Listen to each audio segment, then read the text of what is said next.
You ask Tiger to solve. This deals with linear equations with one unknown.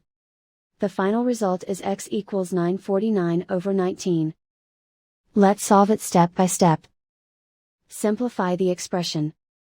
Simplify the arithmetic.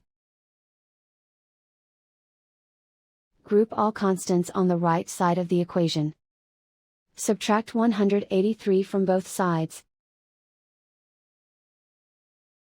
Simplify the arithmetic.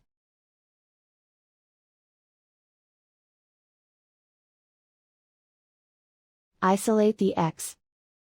Divide both sides by 19.